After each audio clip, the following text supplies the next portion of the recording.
Good afternoon. Let me begin by thanking President Erdogan and the people of Antalya and Turkey for their outstanding work in hosting this G20 summit. Antalya is beautiful. The hospitality of the Turkish people is legendary. To our Turkish friends, çok teşekkürler. I had been practicing that. At the G20, our focus was on how to get the global economy growing faster and creating more jobs for our people. And I'm pleased that we agreed that growth has to be inclusive to address the rising inequality around the world. Given growing cyber threats, we committed to a set of norms drafted by the United States for how governments should conduct themselves in cyberspace, including a commitment not to engage in the cyber theft of intellectual property for commercial gain. And as we head into global climate talks, all G20 countries have submitted our targets, and we've pledged to work together for a successful outcome in Paris. Of course, much of our attention has focused on the heinous attacks that took place in Paris. Across the world, in the United States, American flags are at half-staff in solidarity with our French allies. We're working closely with our French partners as they pursue their investigations and track down suspects. France is already a strong counterterrorism partner, and today we're announcing a new agreement. We're streamlining the process by which we share intelligence and operational military information with France. This will allow our personnel to pass threat information, including on ISIL, to our French partners even more quickly and more often, because we need to be doing everything we can to protect against more attacks and protect our citizens. Now, tragically, Paris is not alone. We've seen outrageous attacks by ISIL in Beirut, last month in Ankara, routinely in Iraq. Here at the G20, our nations have sent an unmistakable message that we are united against this threat. ISIL is the face of evil. Our goal, as I've said many times, is to degrade and ultimately destroy this barbaric terrorist organization. As I outlined this fall at the United Nations, we have a comprehensive strategy using all elements of our power: military, intelligence, economic, development, and the strength of our communities. We have always understood that this would be a long-term campaign. There will be setbacks and there will be successes. The terrible events in Paris were obviously a terrible and sickening setback. Even as we grieve with our French friends, however, we can't lose sight that there has been progress being made. On the military front, our coalition is intensifying our airstrikes, more than 8,000 to date. We're taking out ISIL leaders, commanders, their killers. We've seen that when we have an effective partner on the ground, ISIL can and is pushed back. So local forces in Iraq, backed by coalition air power, recently liberated Sinjar. Iraqi forces are fighting to take back Ramadi. In Syria, ISIL's been pushed back from much of the border region with Turkey. We've stepped up our support of opposition forces who are working to cut off supply lines to ISIL's strongholds in around Raqqa. So in short, both in Iraq and Syria, ISIL controls less territory than it did before.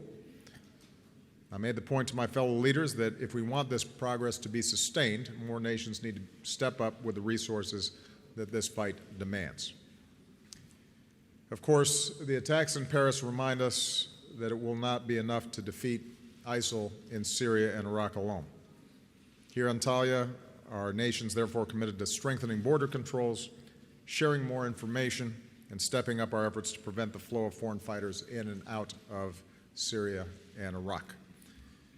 As the United States just showed in Libya, ISIL leaders will have no safe haven anywhere, and will continue to stand with leaders in Muslim communities, including faith leaders, who are the best voices to discredit ISIL's warped ideology. On the humanitarian front, our nations agreed that we have to do even more individually and collectively to address the agony of the Syrian people. The United States is already the largest donor of humanitarian aid to the Syrian people, some $4.5 billion in aid so far. As winter approaches, we're donating additional supplies, including clothing and generators, through the United Nations.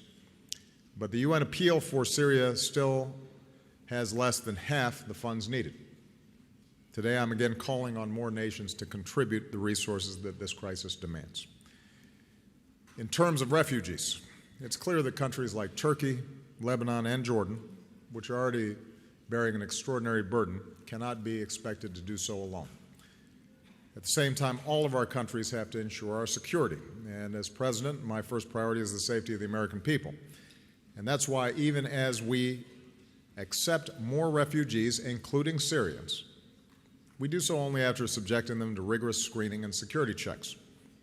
We also have to remember that many of these refugees are the victims of terrorism themselves. That's what they're fleeing. Slamming the door in their faces would be a betrayal of our values. Our nations can welcome refugees who are desperately seeking safety and ensure our own security. We can and must do both. Finally, we've begun to see some modest progress on the diplomatic front, which is critical because a political solution is the only way to end the war in Syria and unite the Syrian people and the world against ISIL. The Vienna talks mark the first time that all the key countries have come together, as a result, I would add, of American leadership, and reached a common understanding. With this weekend's talks, there's a path forward. Negotiations between the Syrian opposition and the Syrian regime under the auspices of the United Nations, a transition toward a more inclusive representative government, a new constitution followed by free elections, and alongside this political process, a ceasefire in the civil war, even as we continue to fight against ISIL. These are obviously ambitious goals. Hopes for diplomacy in Syria have been dashed before. There are any number of ways that this latest diplomatic push could falter, and there are still disagreements between the parties, including, most critically, over the fate of Bashar Assad, who we do not believe has a role in Syria's future because of his brutal rule. His war against the Syrian people is the primary root cause of this crisis. What is different this time, and what gives us some degree of hope, is that, as I said, for the first time, all the major countries on all sides of the Syrian conflict agree on a process that is needed to end this war. And so while we are very clear-eyed about the very, very difficult road still ahead, the United States, in partnership with our coalition, is going to remain relentless on all fronts: military, humanitarian, and diplomatic. We have the right strategy, and we're going to see it through.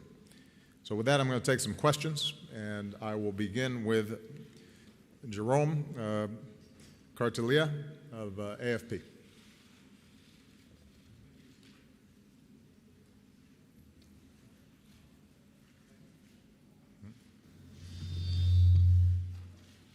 Thank you, Mr. President.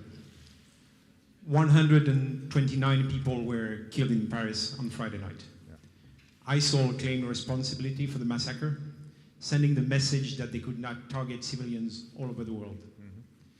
The equation has clearly changed. Is it in time for your strategy to change? Well, keep in mind what we have been doing. We have a military strategy that involves putting enormous pressure on ISIL through airstrikes, that has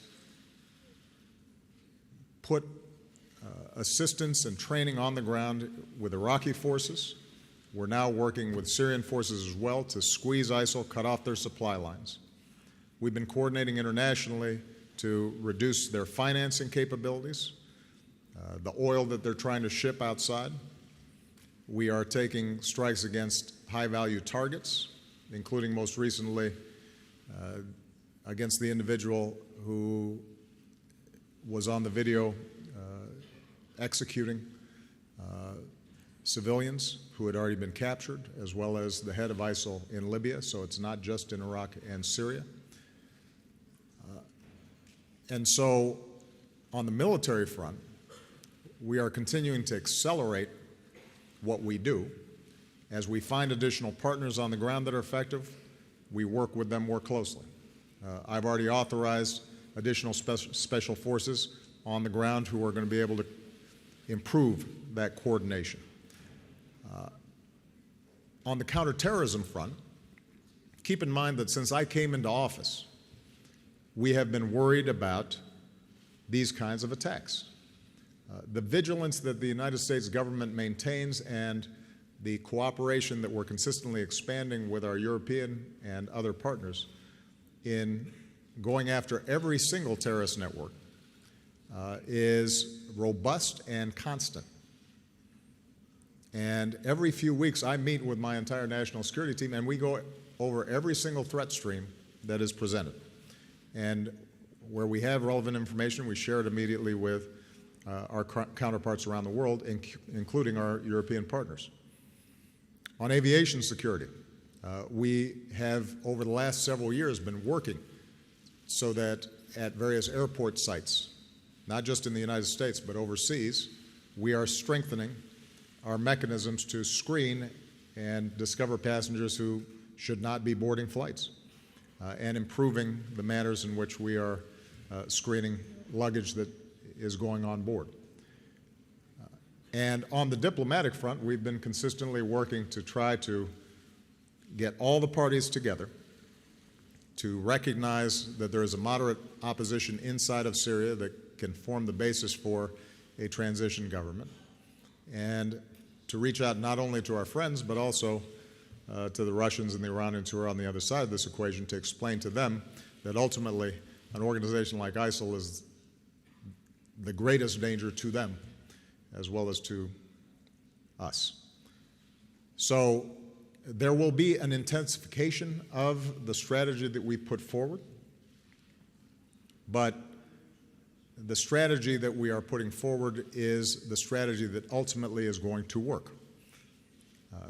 But as I said from the start, it's going to take time. And what's been interesting is in the aftermath of Paris, as I listen to those who suggest something else needs to be done, typically the things they suggest need to be done are things we are already doing. The one exception is that there have been a few who suggested that we should put large numbers of U.S. troops on the ground. And keep in mind that we have the finest military in the world and we have the finest military minds in the world. And I've been meeting with them intensively for years now, discussing these various options. And it is not just my view, but the view of my closest military and civilian advisors that that would be a mistake. Not because our military could not march into Mosul or Raqqa or Ramadi and temporarily clear out ISIL, but because we would see a repetition of what we've seen before, which is if you do not have local populations that are committed to inclusive governance and who are pushing back against ideological extremes, that they resurface unless we're prepared to have a permanent occupation of these countries. And let's assume that we were to send 50,000 troops into Syria. What happens when there is a terrorist attack generated from Yemen? Do we then send more troops into there, or Libya, perhaps? Or if there's a terrorist network that's operating anywhere else in North Africa or in Southeast Asia. So a strategy has to be one that can be sustained. And the strategy that we're pursuing, which focuses on going after targets, limiting wherever possible the capabilities of ISIL on the ground, systematically going after their leadership, their infrastructure, strengthening strengthening Syrian and Iraqi forces and Kurdish forces that are prepared to fight them, cutting off their borders, and squeezing the space in which they can operate until ultimately we're able to defeat them. That's the strategy we're going to have to pursue. And we will continue to generate more partners for that strategy. And there are going to be some things that we try that don't work. There will be some strategies we try that do work. And when we find strategies that work, we will double down on those. Yeah. Margaret Brennan, CBS.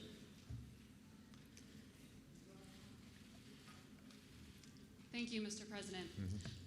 A more than year-long bombing campaign in Iraq and in Syria has failed to contain the ambition and the ability of ISIS to launch attacks in the West. Have you underestimated their abilities, and will you widen the rules of engagement for U.S. forces to take more aggressive action? No, we haven't underestimated our abilities. This is precisely why we're in Iraq as we speak and why we're operating in Syria as we speak. And it's precisely why we have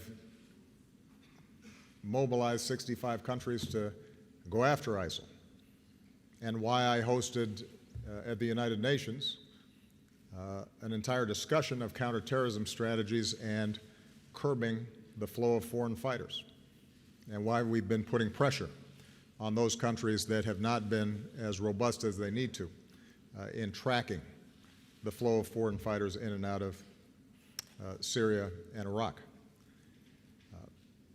And so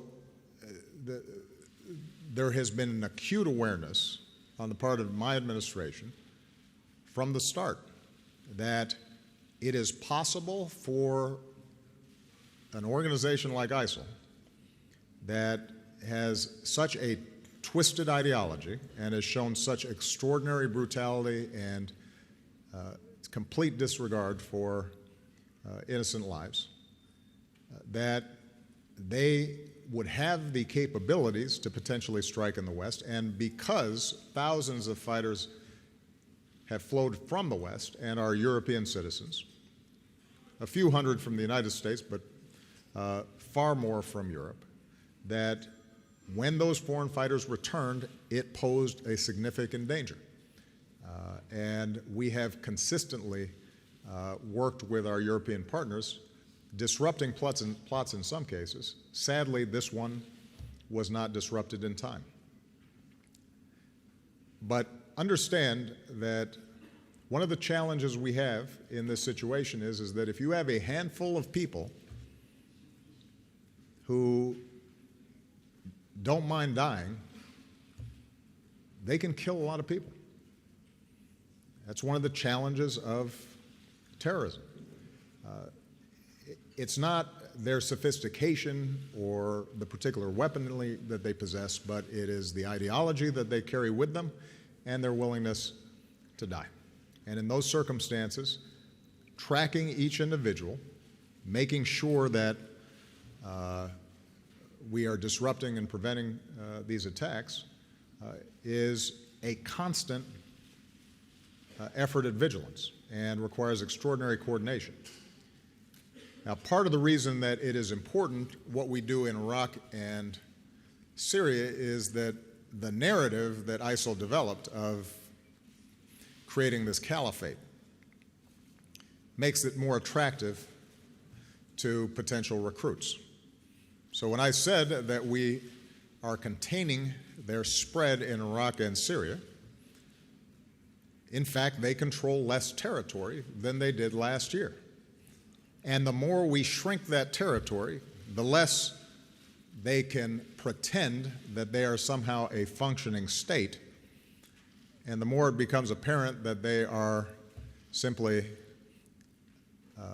a network of killers who are brutalizing local populations. That allows us to reduce the flow of foreign fighters, which then over time will lessen the numbers of terrorists who can potentially carry out terrible acts like they did in Paris. And that's what we did with al-Qaeda. That doesn't mean, by the way, that al-Qaeda no longer possesses the capabilities of potentially striking the West. Al-Qaeda in the peninsula, that operates primarily in Yemen, we know has consistently tried to target the West, and we are consistently working to disrupt those acts. But despite the fact that they have not gotten as much attention as ISIL, they still pose a danger as well. And so our goals here consistently have to be aggressive and to leave no stone unturned, but also recognize this is not conventional warfare. We play into the ISIL narrative when we act as if they're a state. And we use routine military tactics that are designed to fight a state that is attacking another state. That's not what's going on here. These are killers with fantasies of glory who are very savvy when it comes to social media and are able to infiltrate the minds of not just Iraqis or Syrians, but disaffected individuals around the world. And when they activate those individuals can do a lot of damage. And so we have to take the approach of being rigorous on our counterterrorism efforts and consistently improve and figure out how we can get more information, how we can infiltrate these networks, how we can reduce their operational space, even as we also try to shrink the amount of territory that they control to defeat their narrative. Ultimately, to reclaim territory from them is going to require, however, an ending of the Syrian civil war, which is why the diplomatic efforts are so important. And it's going to require an effective Iraqi effort that bridges Shia and Sunni differences, which is why our diplomatic efforts inside of Iraq are so important as well. Jim Avila. Thank you, Mr. President. In the days and weeks before the Paris attacks, did you receive a warning in your daily intelligence briefing that an attack was imminent? If not, does that not call into question the current assessment that there is no immediate, specific, credible threat to the United States today? And secondly, if I could ask you to address your critics who say that your reluctance to enter another Middle East war and your preference of diplomacy over using the military makes the United States weaker and emboldens our enemies. Jim, every day we have threat streams coming through the intelligence transom. And as I said, every several weeks we sit down with all my national security, intelligence, and military teams to discuss various threat streams that may be generated. And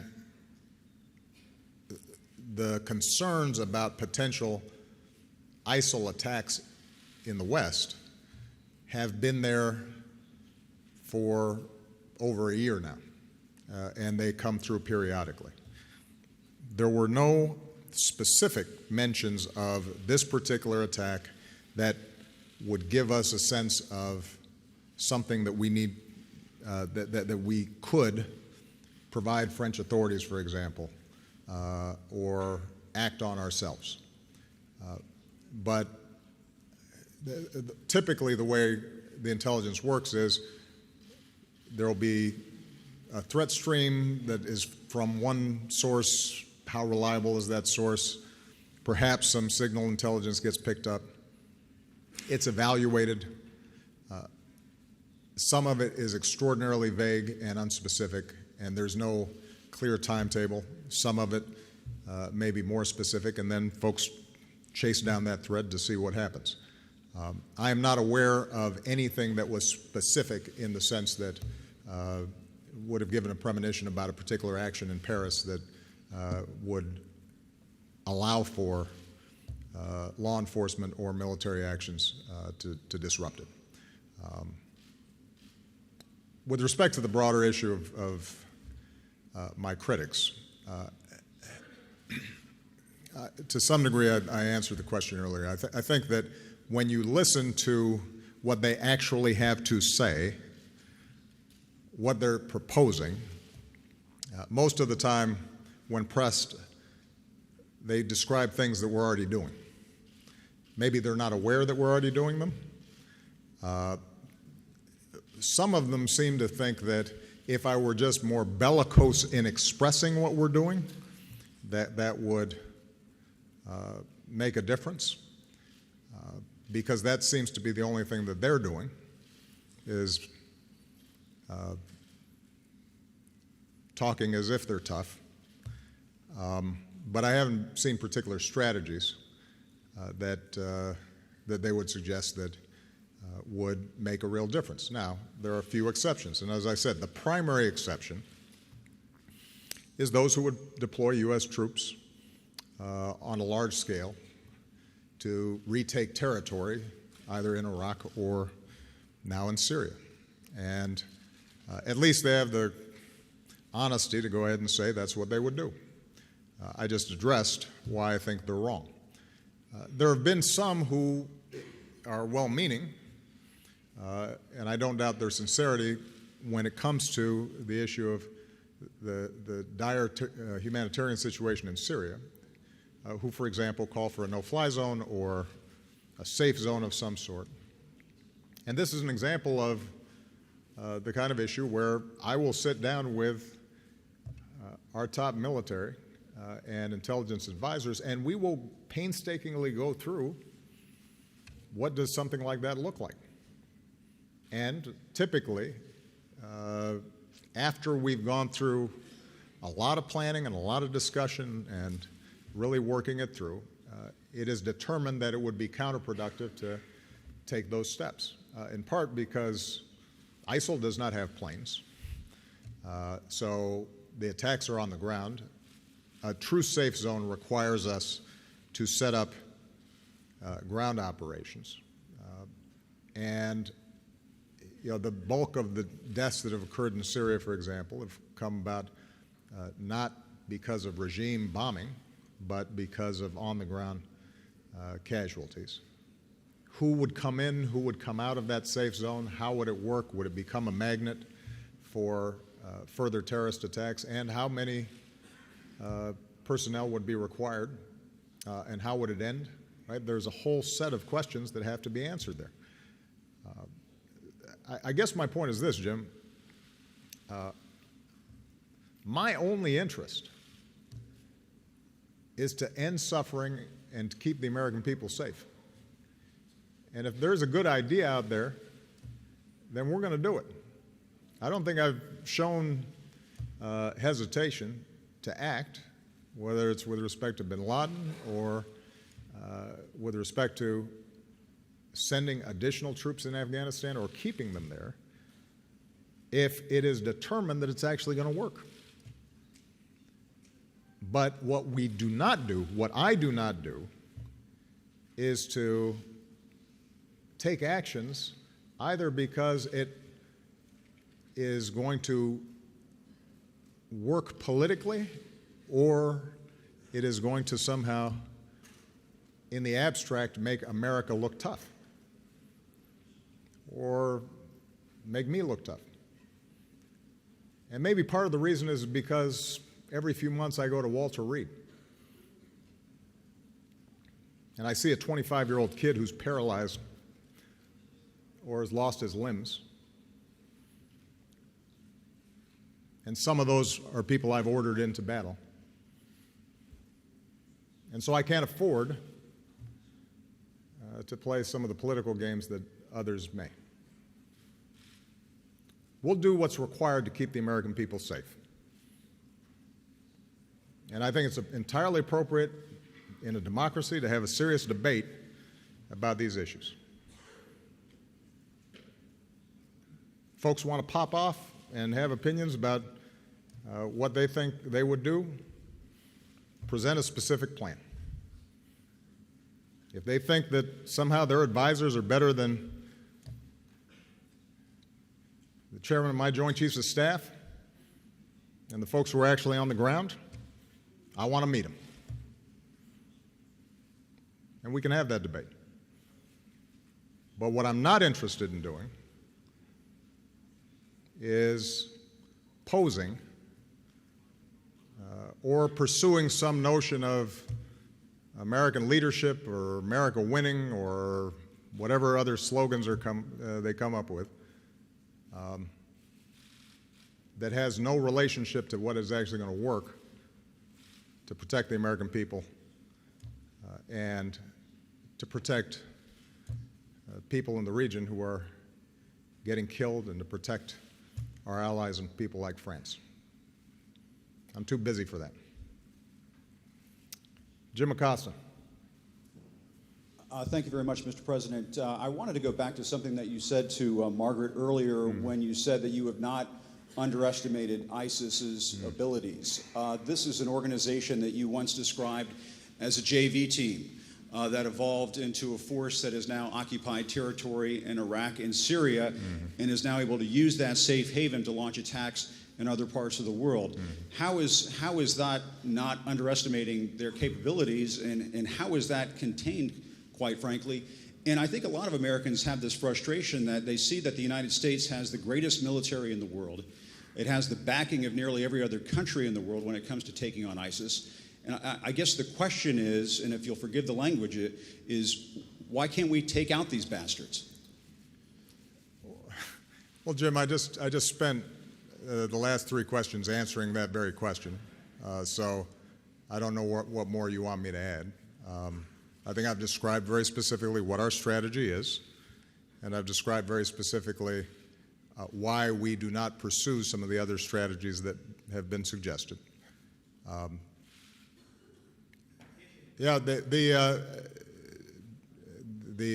This is not, as I said, a traditional military opponent.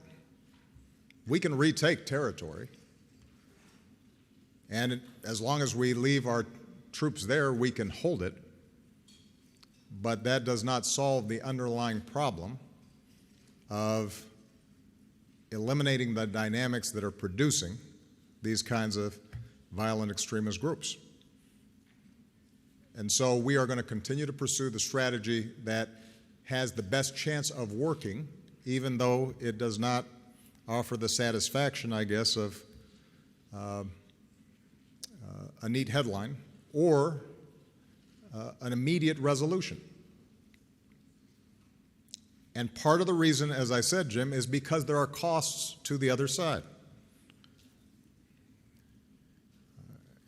I just want to remind people, this is not an abstraction. When we send troops in, those troops get injured. They get killed. They're away from their families. Our country spends hundreds of billions of dollars. And so, given the fact that there are enormous sacrifices involved in any military action, it's best that we don't shoot first and aim later. It's important for us to get the strategy right, and the strategy that we are pursuing is the right one. Ron Allen. Thank you, Mr. President. I think a lot of people around the world and in America are concerned because given the strategy that you're pursuing, and it's been more than a year now, ISIS's capabilities seem to be expanding. Were you aware that they had the capability of pulling off the kind of attack that they did in Paris? Are you concerned, and do you think they have that same capability to strike in the United States? And do you think that, given all you've learned about ISIS over the past year or so, and given all the criticism about your underestimating them, do you think you really understand this enemy well enough to defeat them and to protect the homeland? All right, so this is another variation on the same question. And I guess let me try it one last time.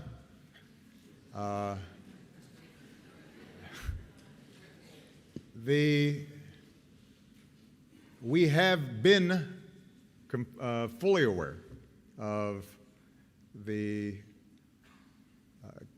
potential capabilities of them carrying out a terrorist attack, that's precisely why we have been mounting a very aggressive strategy to go after them.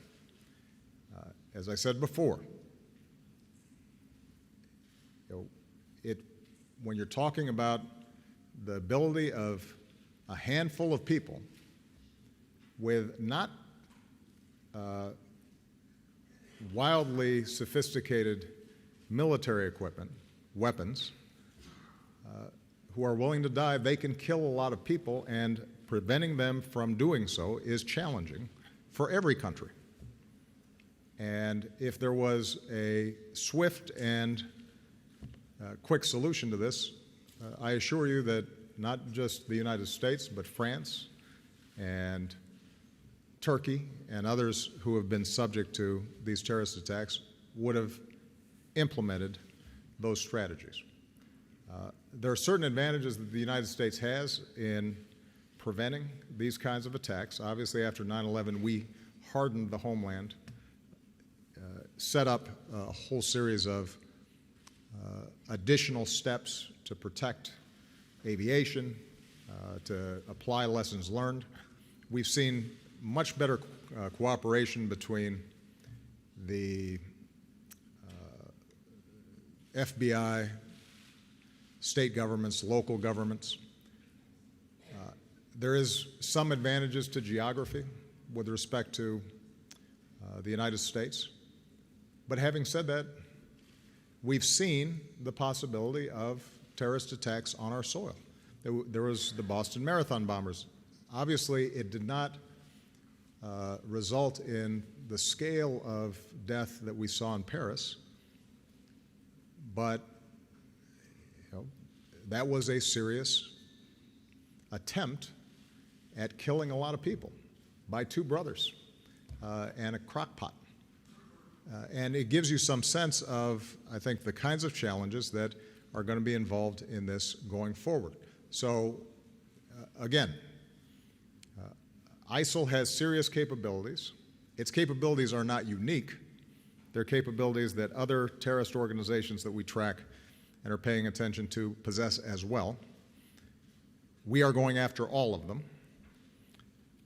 What is unique about ISIL is the degree to which it has been able to control territory that then allows them to attract additional recruits, and the greater effectiveness that they have on social media and their ability to use that to not only attract recruits to fight in Syria, but also potentially to carry out attacks in the homeland and in Europe and in other parts of the world. And so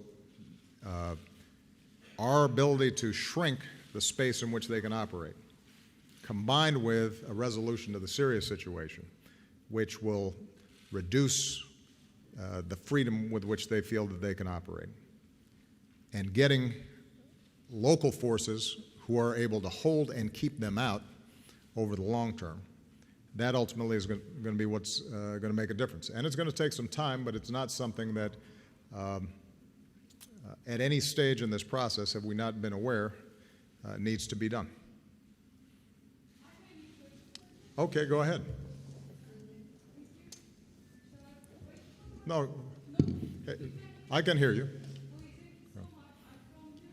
Mm-hmm. Yeah. My name is Hülya Akter. I would like to ask a question from a totally different perspective, actually. It's going to be about terrorism, but these terrorist attacks recently happened, allegedly happened, or they attacked under the name of Islam. But this really affects or upsets peaceful people like countries in Turkey. So how do you think about that? Because this is not really representing the Yeah. Well, this is something that we spoke a lot about at the G20.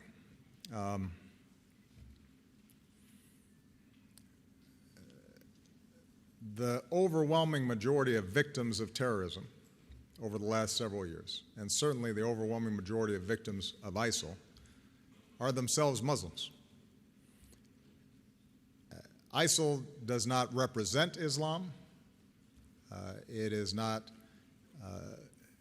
representative in any way of the attitudes of the overwhelming majority of Muslims. This is something that's been emphasized by Muslim leaders, whether it's President Erdogan or the President of Indonesia or the President of Malaysia, countries that are majority Muslim but have shown themselves to be tolerant and to work to be inclusive in their political process. And so to the degree that anyone would equate the terrible actions that took place in Paris with the views of Islam, those kinds of stereotypes are counterproductive. They're wrong. They will lead, I think, to greater recruitment into terrorist organizations over time if this becomes somehow defined as a Muslim problem as opposed to a terrorist problem. Now, what is also true is that the most vicious terrorist organizations at the moment are ones that claim to be speaking on behalf of true Muslims. And I do think that Muslims around the world, religious leaders, political leaders, ordinary people, have to ask very serious questions about how did these extremist ideologies take root. Even if it's only affecting a very small fraction of the population, it is real. And it is dangerous. And it has built up over time, and with social media, it is now accelerating. And so I think on the one hand, non-Muslims cannot stereotype, but I also think the Muslim community has to think about how we make sure that children are not being infected with this twisted notion that somehow they can kill innocent people and that is justified by religion. And to some degree, that is something that has to come from within the Muslim community itself. And I think there have been times where there has not been enough pushback against extremism. There's been pushback. There's some who say, well, we don't believe in violence, but are not as willing to challenge some of the extremist thoughts or rationales for why Muslims feel oppressed. And I think those ideas have to be challenged. Let me make one last point about this. And then, unfortunately, I have to take a flight to Manila. I'm looking forward to seeing Manila, but I hope I can come back to Turkey when I'm not so busy. One of the places that you're seeing this debate play itself out is on the refugee issue. Both in Europe and, I gather, it started popping up while I was gone back in the United States. The people who are fleeing Syria are the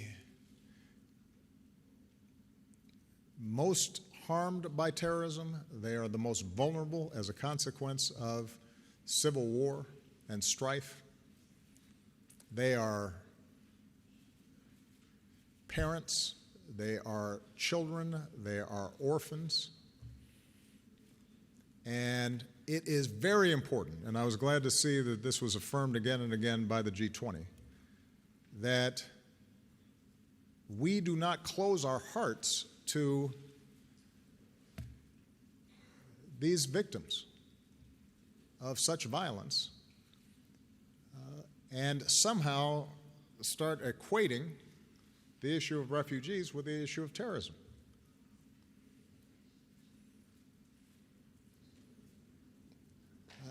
In Europe, I think people like Chancellor Merkel have taken a very courageous stance in saying it is our moral obligation as fellow human beings to help people who are in such vulnerable situations. And I know that it is putting enormous strains on the resources of the people of Europe. Nobody's been carrying a bigger burden than the people here in Turkey, with 2.5 million refugees, and the people of Jordan and Lebanon, who are also admitting refugees. The fact that they've kept their borders open to these refugees is a signal of their belief in a common humanity. And so we have to, each of us, do our part. And the United States has to step up and do its part. And when I hear folks say that, well, maybe we should just admit the Christians but not the Muslims. When I hear political leaders suggesting that there would be a religious test for which person who's fleeing from a war-torn country is admitted, when some of those folks themselves come from families who benefited from protection when they were fleeing political persecution, that's shameful. That's not American. It's not who we are. We don't have religious tests to our compassion. When Pope Francis came to visit the United States and gave a speech before Congress, he didn't just speak about Christians who were being persecuted. He didn't call on Catholic parishes just to admit those who were of the same religious faith. He said, protect people who were vulnerable.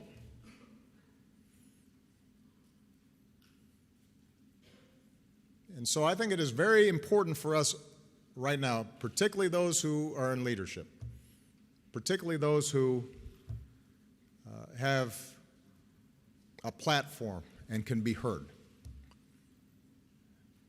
not to fall into that trap, not to feed that dark impulse inside of us. You know, I had a lot of disagreements with George W. Bush on policy, but I was very proud after 9/11 when he was adamant and clear about the fact that this is not a war on Islam.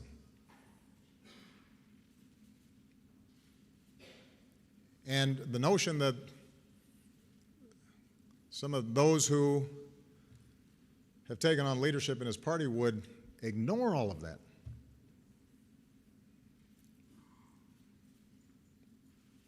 That's not who we are. On this, they should follow his example. It was the right one. It was the right impulse. It's our better impulse. And whether you are European or American, the values that we are defending, the values that we're fighting against ISIL for, are precisely that we don't discriminate against people because of their faith. We don't kill people because they're different than us. That's what separates us from them. And we don't feed that kind of notion that somehow Christians and Muslims are at war. And if we want to be successful defeating ISIL, that's a good place to start, by not promoting that kind of ideology, that kind of attitude. In the same way that the Muslim community has an obligation not to in any way excuse anti-Western or anti-Christian sentiment, we have the same obligation as Christians. And it is good to remember that the United States does not have a religious test, and we are a nation of many peoples of different faiths, which means that we show compassion to everybody. Those are the universal values we stand for. That's what my administration intends to stand for. All right? Thank you very much, everybody.